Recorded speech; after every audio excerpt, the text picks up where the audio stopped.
Estamos de volta com o Niso Comunidade. Nesse bloco vamos conversar sobre o lançamento do livro Entre Linhas da Pichação, o diálogo sorocabano, com os professores Tiffany Postali e José Neto da Silva. Então vamos saber um pouco mais sobre esse trabalho, onde ele vai estar disponível, o que foi retratado neste livro.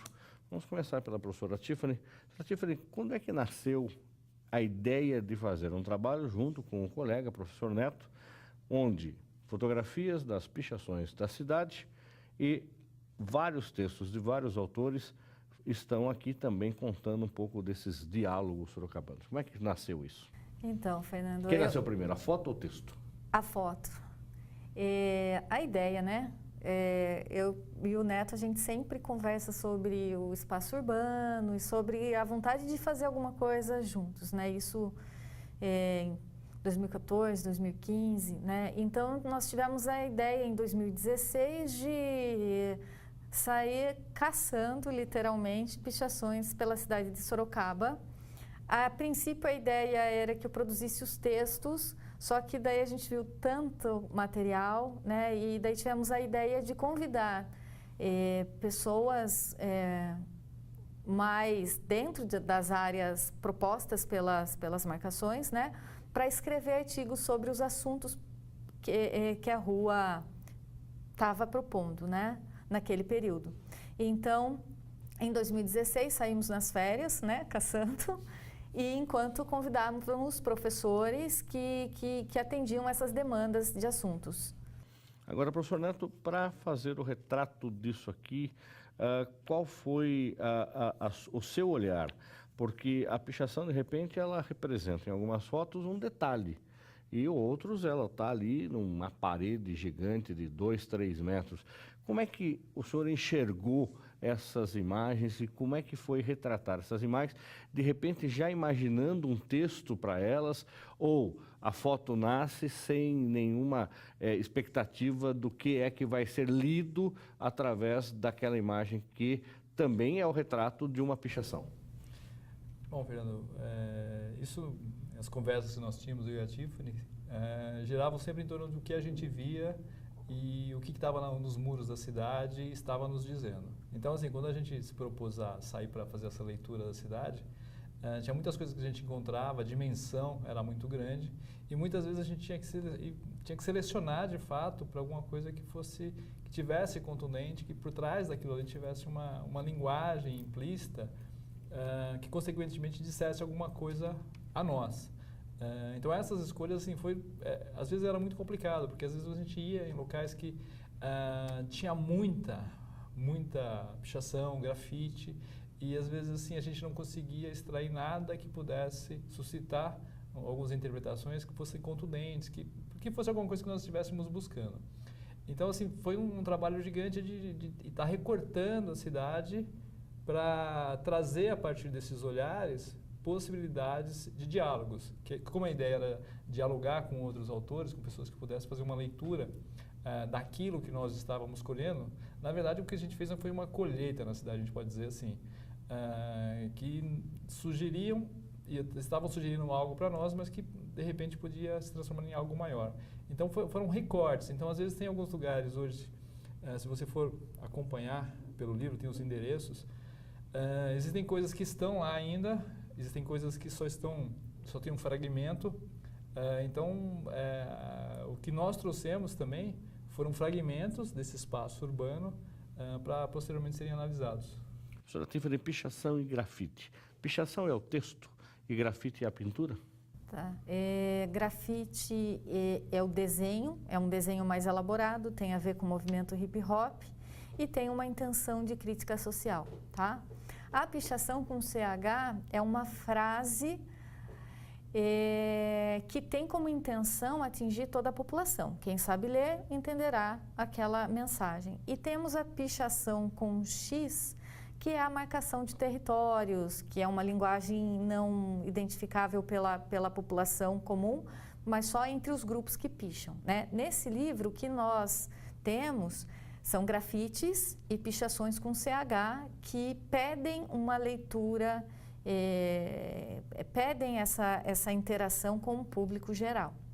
E como é que foi procurar os autores, de repente, para poder fazer os textos? A gente percebe que tem aqui até uma que, batendo o olho, ou seja, o professor João Sampaio, que ele é teólogo, e ele é professor do curso de filosofia aqui da Uniso. De repente ele foi escolhido. Tem outros colegas, também professores, que também foram escolhidos. Como foi o critério? Era a imagem que pedia um texto de um profissional específico daquela área?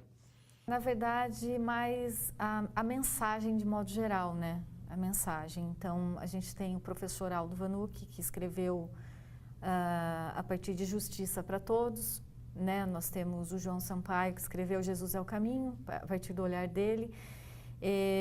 Temos o Rodrigo Barque, que escreveu sobre a questão da educação e assim por diante, né? A Fernando Eda, que escreveu sobre a questão da violência contra a mulher na sociedade. Então, assim, cada assunto pedia um recorte. E para nós foi fácil, né? Porque nós estamos num ambiente universitário. Então, a gente... eu, pelo menos, não conhecia todos os autores, mas eu sabia da existência deles e do que eles tratavam. Então, o próprio ambiente universitário nos propiciou essa aproximação com os autores. Agora, professor Neto, o senhor que é titular da disciplina de fotografia da Uniso, nos vários cursos, de repente não é chegar lá e bater a foto do muro. De repente o senhor compôs algumas imagens, existem algumas plantas que nasceram, que compõem, tem um carro que passa em movimento, que o senhor trabalha com o que a gente chama de velocidade baixa, e esse desenho do carro passando também compõe. Como é que foi, de repente, também produzir essas fotos? Tinha essa questão, muitas vezes, do flagrante, olha, não posso perder a oportunidade, estou com o celular na mão, deixa eu fazer essa foto já, ou volto amanhã, procurar uma luz adequada, de repente eu preciso enxergar, ver que hora que a luz do céu está melhor, o sol está mais adequado, não passa ninguém na frente. Como é que foi também a questão estética desse retrato? Bom, tudo isso que você falou teve, mas teve, acho que uma das mais marcantes, houve duas fotos que foram muito marcantes. A melhor foi a que eu não fiz, porque eu passei num lugar aqui no Barcelona e vi uma pichação de cunho político muito interessante. Comentei para a Tiffany, falei assim, olha, em tal lugar tem uma pichação muito legal. E eu passei por lá por acaso, eu estava sem câmera, não quis fazer com o celular, porque posteriormente a gente não ia conseguir ter qualidade de impressão para aproveitar a foto. E por conta de compromisso, eu acabei voltando lá na manhã seguinte, 8 horas da manhã eu estava lá, porque eu sabia que a luz ia ser boa, ia ser perfeita. E tinha um pintor que já havia pintado a pichação.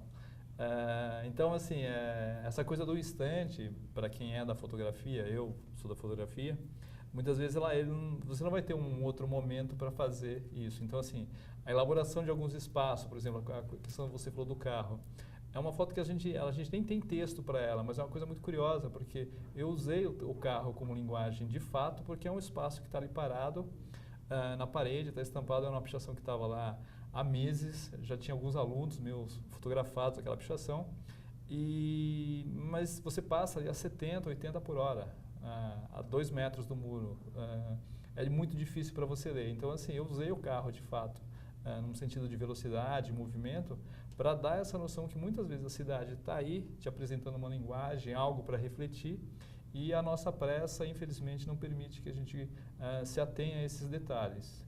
Uma outra foi uma pichação que tem o texto da professora Fernando Eda, que foi próximo do CEAGESP aqui em Sorocaba, que foi um grafite que ele sofreu pichação.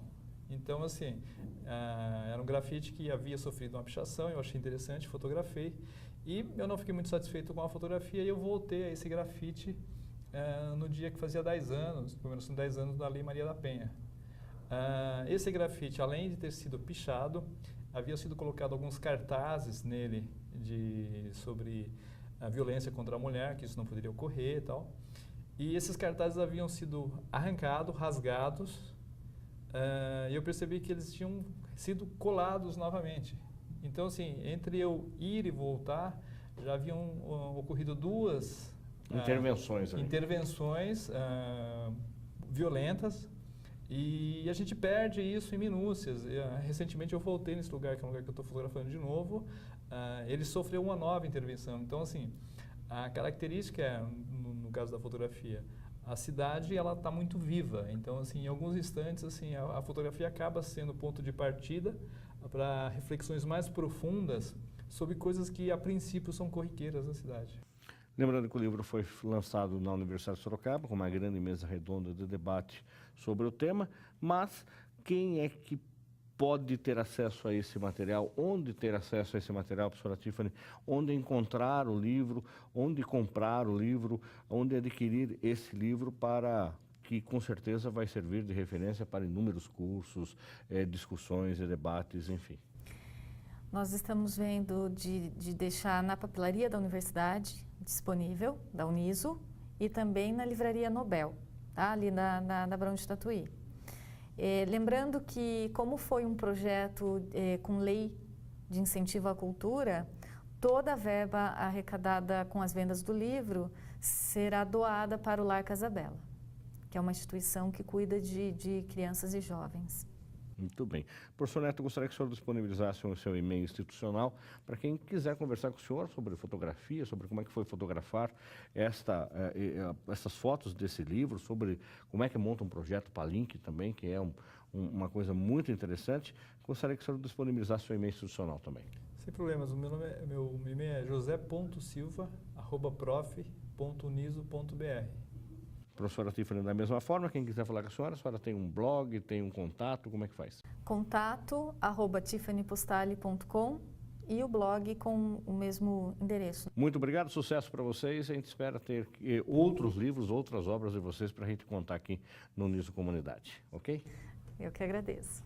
O programa Uniso Comunidade fica por aqui.